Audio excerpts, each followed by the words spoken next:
안녕하세요. 50대 초반의 여성입니다.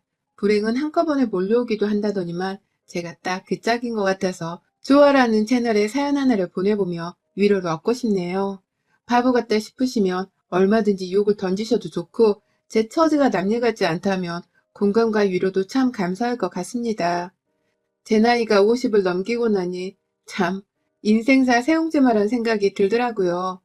정말 젊을 적에는 돈 걱정에 애들 키우는 걱정에 남편이랑 머리 맞대고서 열심히도 살아왔었는데 어느 순간부터는 그게 다 부질없던 일이라고 생각이 드는 때도 있었습니다.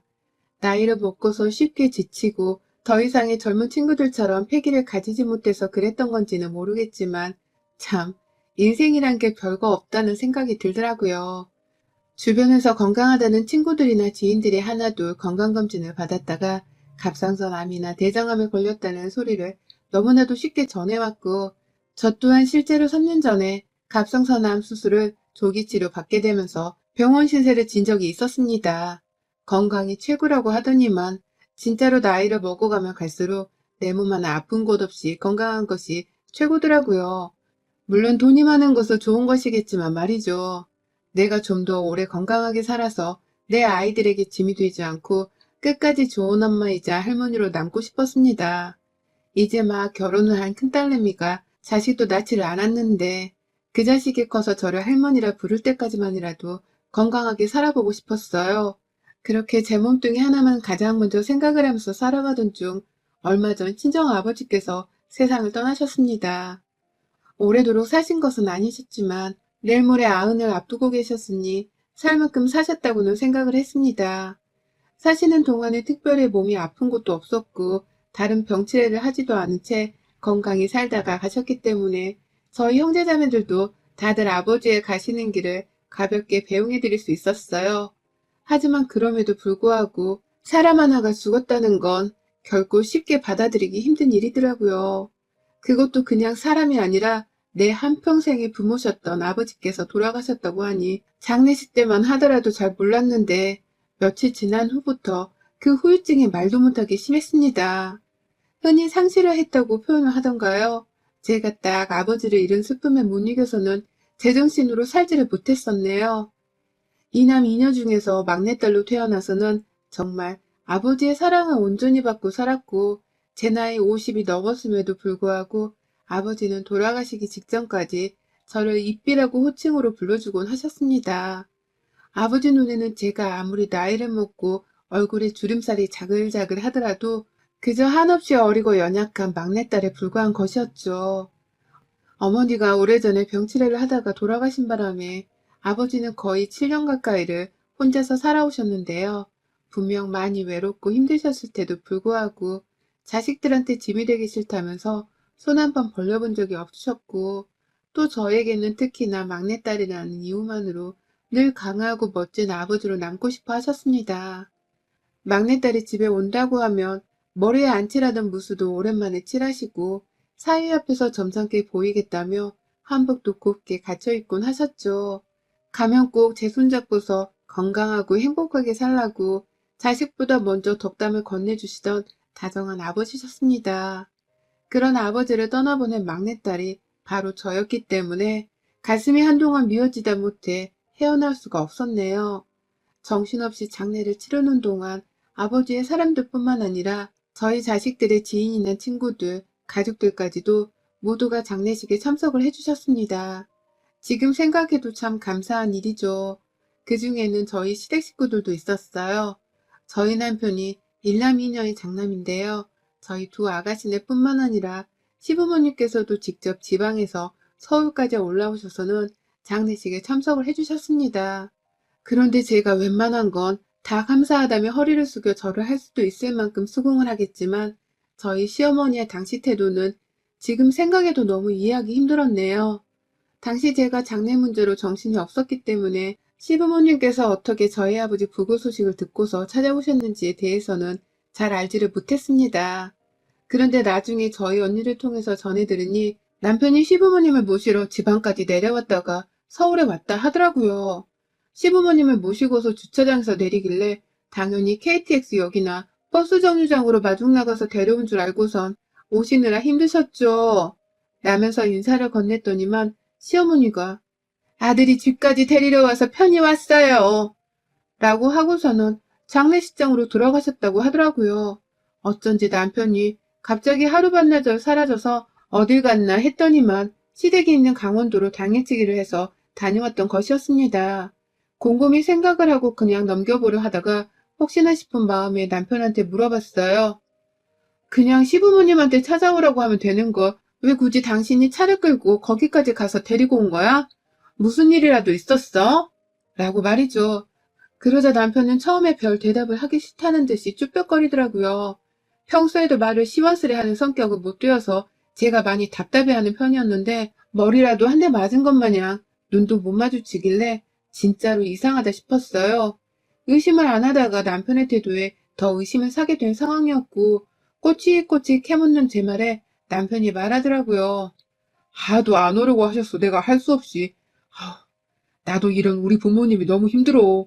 그러니까 잔소리 할 거면 나중에 해. 나도 요 며칠 진짜 잠을 못 잤어. 라고 말이죠. 정말 충격적인 말이었습니다. 큰며느리이자 유일한 집안의 며느리인 제 아버지가 돌아가신 건데 어떻게 그 장례식에 오기 싫다는 말을 하실 수가 있냐고요. 그것 때문에 남편은 억지로 시부모님을 모시고서 참석을 시키려고 저 몰래 시댁까지 그 먼 길을 찾아가서는 시부모님을 데려온 것이었더라고요. 저는 그런 줄도 모르고 장례식장에서 어머님 아버님께 와주셔서 감사하다고 울먹이면서 절을 했는데 말이죠. 화가 나는 건 그뿐만이 아니었습니다. 사실 그렇게 장례식장에서 인사를 하긴 했는데 시어머니 표정이 내내 떨떠름하셨어요.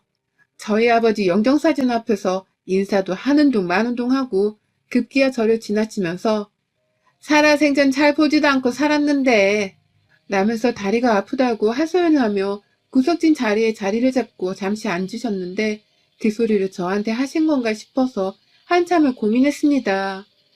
그러다가 결국 나중에서야 남편으로부터 시어머니의 속내를 듣고 나서는 그게 다 정말로 우리 아버지 장례식에 온 게 마음에 들지 않아서 투덜댄 소리라는 걸 알게 되었고요. 다행히 부부가 쌍으로 미친 건 아니어서 저희 시아버지는 어떻게든 장례식장에 참석을 하려고 하셨다지만 시어머니의 머릿속은 도무지 이해를 할 수가 없었습니다. 본인도 곧 가실 날이 얼마 남지 않으신 양반께서 꼭 그렇게까지 남의 장례식장 가는 걸 싫다고 티내고 싶었을까 해서 말입니다. 정말 수만 가지 생각이 들었지만 저는 절대로 어머니께 추후 화를 내지도 않았어요.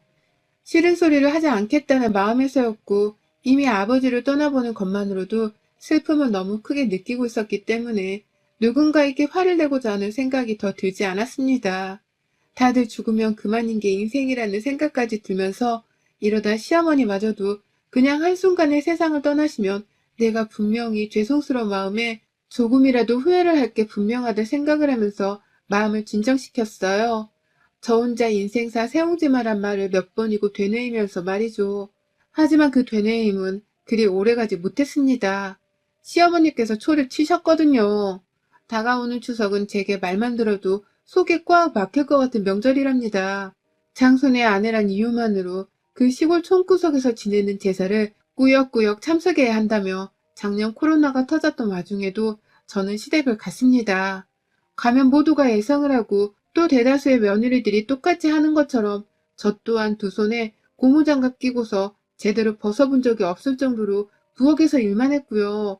도와줄 며느리가 하나라도 더 있으면 좋을 텐데 남편이 외동아들이었다 보니 늘 저 혼자서 해결해야 할 것이 많았어요.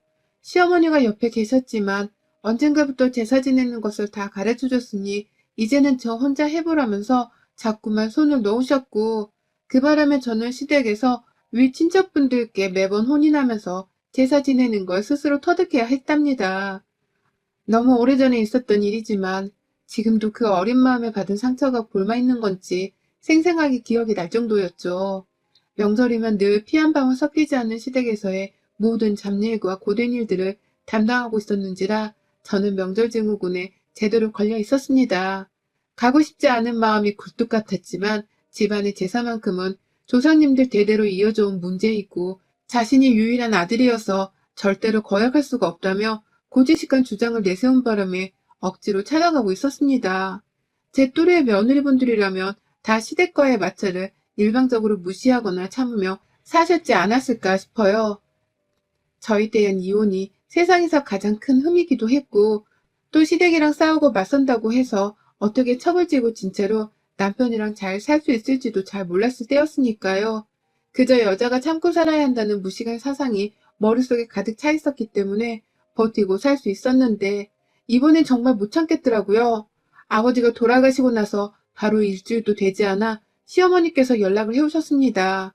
저희 딸아이가 할머니 전화를 너무나 반갑게 받길래 혹 어머니께서 제가 어떤지에 대해서 물어보려고 걱정되는 마음에 전화를 주신 줄로만 알았어요. 그래서 전화를 받았을 때에도 괜히 엄마 생각이 난다며 어머님 라며 살짝 울컥하기도 했죠. 하지만 정말 3초도 지나지 않아 이랬던 제 상태는 와르르 무너져 내렸습니다. 시어머니의 찬물을 끼얹는 다음 대화 때문이었죠. 너 이번 추석에 꼭 내려와야 한다. 니네 아버지 돌아가셨다고 해서 내가 절대로 그냥 넘어가는 법은 없을 거야. 우리 집 장손이 조상님 제삿날에 오지 않는다는 건 우리 집안에서 있을 수도 없는 일이고 지금껏 단 한 번도 그런 일은 없었다. 그러니 너도 얼른 니네 아버지 돌아가신 거 마음 정리하고 이번 제사에 신경 써서 일할 수 있도록 컨디션 조절 단단히 하고 와라. 너나 나나 늙을 대로 늙어서는 이제 몸 관리를 똑바로 해야 해. 제사 지내려면 며느리들은 건강이 제일이다. 라는 매정한 말씀을 침 하나도 제대로 삼키지도 않은 채 말하시더라고요. 한사코 당연한 소리를 하는 거니까 무조건적으로 귀에 담아두란 듯이 당당하게 이 말을 하셨습니다. 아버지 돌아가신 걸 일주일도 안 되어 빨리 마음 정리하라고 말이죠. 이게 사람인가 짐승인가 괴물인가 싶더라고요. 아니 하다못해 짐승도 부모를 잃으며 가슴 아파하는 것은 매한가지인데 우리 어머님은 도대체 뭘 먹고 자라셨길래 저리 피 한 방울 나오지 않을 듯이 매정하게 구는가 싶었습니다. 시어머니의 말 한마디에 저희 하루는 완전히 엉망진창이 되었고요. 이 나이 이때껏 내가 왜 이렇게까지 시어머니로부터 시집살이를 당하며 살아야 하는지, 왜 이 나이 이때껏 제사 문제로 고부간의 신경전을 겪어야 하는지에 대해서 분이 터질 것 같았습니다. 솔직히 이런 말을 하면 안 되는 줄은 알지만 시어머니가 빨리 돌아가시기를 바라기도 했어요. 그러면 제가 어떻게든 남편이랑 말을 잘해선 제사도 하루로 다 몰아서 치르고 시어머니 잔소리도 더는 안 들을 수 있을 테니까요. 하지만 너무나 보란듯이 팔팔하고 말싸움까지 잘하시는 어머님을 볼 때마다 이런 저의 상상은 완전히 물거품이 되어버리고 말았습니다. 나이 50이 넘어서 이런 일들로 여태 스트레스를 받고 산다는 것이 참 스스로 봐도 한심하게 그지 없었습니다. 그런데 그게 끝이 아니더라고요. 제가 하도 정신을 못 차린 채로 아버지를 그리워하면서 울고 힘들어하자 남편이 절 걱정했던지 자기가 말도 없이 혼자서 시어머니께 연락을 했더라고요. 뭐 대충 예상하기로는 이번 추석에 제가 많이 힘들어서 못 갈 것 같으니 제사에 참석을 못한다는 말을 했었나 봐요. 그러자 그 말을 듣고서는 시어머니가 아주 화가 머리 끝까지 나셔서는 저한테 바로 연락을 해오셨습니다. 인사도 채 끝나기 전에 제 말을 잘라먹으면서 귀가 따가울 정도로 따박따박 소리를 지르더라고요. 야, 너는 어떻게 된 게 장남이 제사에 못 오겠다는 소리를 하게 만들어서 내 속을 이렇게 뒤집어 놓는 거냐? 네가 뭔데 장남이 제사에 참석을 못하게 만드냐고. 니네 애비가 죽은 게 뭐가 어때서? 네 애비가 죽은 게 우리 아들 탓도 아닌데 왜 우리 아들이 조상제사를 지내는 것에 참석도 못하게 만들어? 슬프면 혼자서 방구석에 쭈그려 앉아 눈물이나 훔칠 것이지. 어디 내 아들 앞에서 힘든 연기를 해서 명절에 안 오겠다는 말이 나오게 만드냐고. 라면서 말이죠. 듣는 내내 저도 상황 파악을 하느라 정신이 없었고 어머님은 어머님대로 말을 너무 빨리 뱉어서 숨이 차다는 듯이 몇 문장 말했다가 숨을 고르고 또 몇 문장을 말했다가 콧방귀를 쉬웅 끼면서 끝까지 저를 나무라시더라고요. 아버지 돌아가신 지 그때가 2주도 채 되지 않았던 때였고 제 감정은 거의 절정에 달했을 정도로 힘든 상황이었는데 시어머니가 그런 저를 하나도 배려해주지 않으신 채 저지른 만행과도 마찬가지였습니다. 전화를 일방적으로 끊어내고는 정신이 없어 죽겠다며 바로 침대에 누워버렸어요. 아무것도 먹고 싶지도 않고 보거나 듣고 싶지도 않다며 결혼한 딸내미까지 집에 찾아와서는 제 걱정을 하는 와중에도 계속해서 침대에서 아무 말을 하지 않았고 그날 일을 끝마치고 집으로 돌아온 남편을 본 순간 제가 정말 결혼하고서 제 인생 처음으로 남편의 얼굴에 뺨을 갈겨버렸습니다. 졸지에 저희 맞사이까지도 장모인 제가 장인어른 얼굴에 손을 갈기는 꼴을 보게 되었지만 그 순간만큼은 창피한 것이 없었습니다. 오로지 전 내 아버지 돌아가신 걸 제대로 슬퍼하지도 못하게 만드는 이 어처구니 없는 시어머니의 만행을 남편에게 알리고 싶었어요. 내가 이 나이 이때껏 제사를 지내느라 시집살이를 하는 것도 열불나 죽겠는데 이제는 아버지 돌아가신 후에 느끼는 슬픔까지도 시어머니께 시집살이 마냥 잔소리를 들으면서 치유해야 해. 내가 이 나이가 되도록 왜 이러고 살아야 하는지 당신은 알 거 아니야. 내가 왜 이렇게 살아야 하냐고. 라고 하면서 정신을 잃기 직전까지 소리를 지르며 애먼 남편에게 화풀이를 하듯이 손찌검을 날렸습니다. 제 주먹이 남편의 어깨와 등짝, 허리를 치고 있는데도 남편은 그런 저를 말없이 맞아주며 받기만 하고 있더라고요. 정신을 조금씩 차릴수록 저는 남편에게 슬슬 미안해졌지만 남편은 얼마든 더 맞아줄 수 있다는 식으로 아무 말을 하지 않고 저를 내버려 뒀습니다. 그러니 저도 제 혼자만의 감정에 지쳐서 손찌검을 그만뒀고 결국 그날 정신을 잃다시피 침대 위에서 더 울다가 잠이 들었어요. 그리고 다음날 첫째 딸내미는 이미 집으로 간 건지 없었고 남편은 출근을 했는지 마찬가지로 없었어요. 둘째도 직장인이라 아침이면 늘 새벽부터 나가는 바람에 집은 저 혼자로 텅 비어져 있곤 했죠. 해는 중천에 뜬 늦은 오전이었고 머리는 너무 지끈거리는데 밥은 먹기 싫고 그런데 또 뭘 먹어야 힘이 난다며 그 와중에 냉장고는 열어볼 기운이 있더라고요. 딸내미가 잘라놓고 간 건지 수박 반쪽이 플라스틱 통 안에 들어가 있었고 한쪽에는 수박 반쪽이 랩에 쌓여져 있었는데요. 가족들이 잘라진 수박을 쉽게 먹으라고 저는 반쪽짜리 랩에 쌓여져 있던 수박을 꺼내 들었어요. 혼자 어떻게든 퍼먹어 보자면서 숟가락 하나 챙겨선 한숨을 쉬며 식탁 의자에 앉는데 참 타이밍도 기가 막히더라고요. 밖에 시어머니가 오신 겁니다. 문 열어! 라고 하면서 현관문을 두들게 되는 어머님의 외침에 깜짝 놀라서는 밖을 나가려고 하는데 옆에서 저희 남편 목소리도 들리더라고요. 세상에. 어머님이 저 하나 직접 얼굴 보고서 욕을 해줘야겠다면서 본인 스스로 KTX를 타고서는 서울까지 찾아오신 겁니다. 그걸 남편한테 전화를 걸어서는 집까지 바래다 주라고 무작정 역으로 불러낸 바람에 남편도 허겁지겁 출근했다가 역으로 가서는 어머님을 모시고 집에 온 것이었어요. 남편은 미안해서 어쩔 줄 몰라 했지만 그와 동시에 나름 자신감도 차 있는 듯 했습니다. 아무래도 차 안에서 시어머니께 며느리한테 함부로 하지 말라는 잔소리 같은 걸 한바탕 한 모양이었어요. 그래서 어머님이 분명 제 앞에서 말을 조심할 것이라고 생각을 한 듯 했죠. 그러나 모두의 예상과는 달리 시어머니의 입본새는 정말이지 변하지가 않더라고요. 처음엔 남편의 눈치를 살살 보면서 제게 바로 할 말을 못하고 계시던 어머님은 제가 수박 반통짜리를 꺼내서는 숟가락으로 퍼먹으려고 한 현장을 보고 난 후에야 참나 아이고 라면서 허공에다가 웃음소리를 발사하며 저를 비꼬더라고요. 네 이럴 줄 알았다. 아버지 돌아가셔서 슬프고 어쩌고 하는 게 다 거짓말인 걸 알았다고. 애비가 죽었는데 수박 반 통을 통으로 끄집어내서 처먹고 있는 거 봐라. 그 와중에 집 먹고 살 건 챙기며 살아야 한다고 배를 채우려 한 건가 보지? 정작 슬픈 사람들은 입에 죽도 못 넘겨 이거사. 넌 슬픈 게 아니라 그냥 잠시 엄살을 피우는 거라고.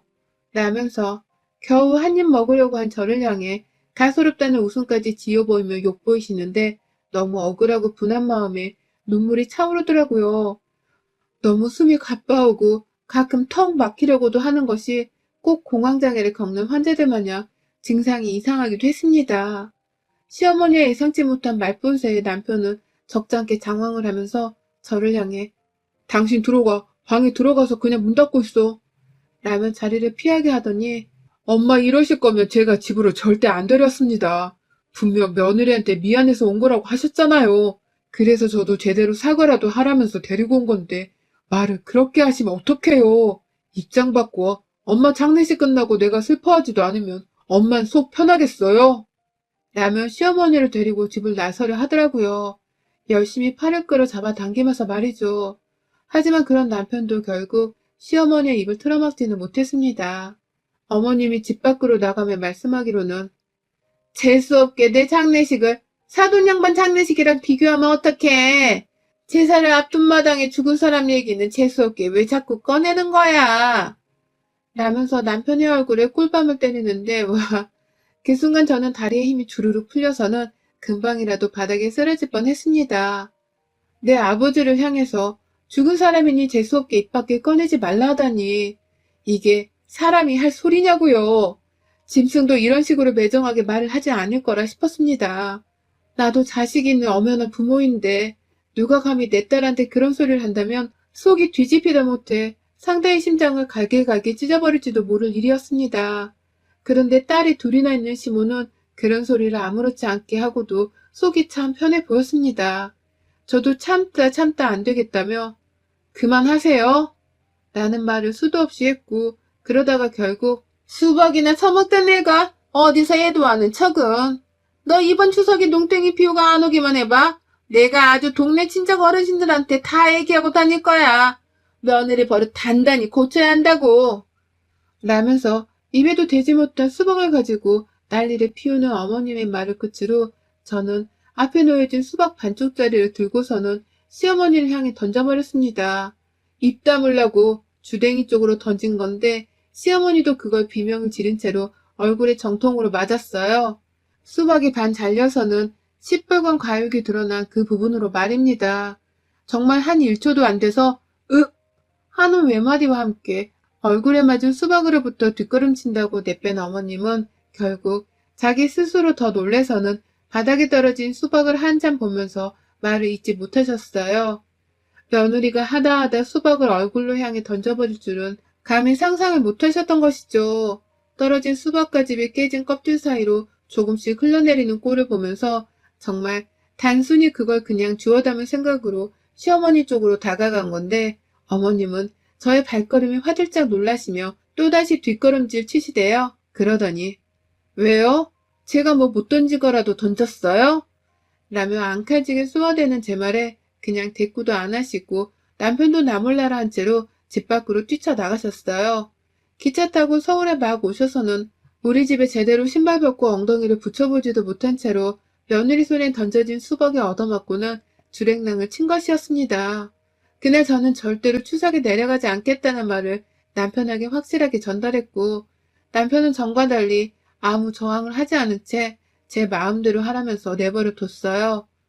아이들은 엄마가 올 추석에 제사로 스트레스를 받지 않아도 된다면서 저보다도 더 올 명절에 홀가분하게 여기기 시작했고 저는 그런 제 자식들을 보면서 새삼 뉘우쳤습니다. 내가 행복하게 사는 것이 내 자식들에게도 좋은 영향을 끼치며 마음을 편히 해준다는 것을 말입니다. 그러니 저도 더더욱 올 추석은 시어머니와의 전쟁을 치르는 듯이 절대로 한 발자국도 물러서지 않은 채 꿋꿋이 명절을 우리 집에서 보내려 합니다. 세상에서 가장 편한 내 집에서 내 아버지를 마음껏 그리워하면서 말입니다. 여러분의 생각은 댓글로 남겨주세요. 오늘도 시청해주셔서 정말 감사합니다.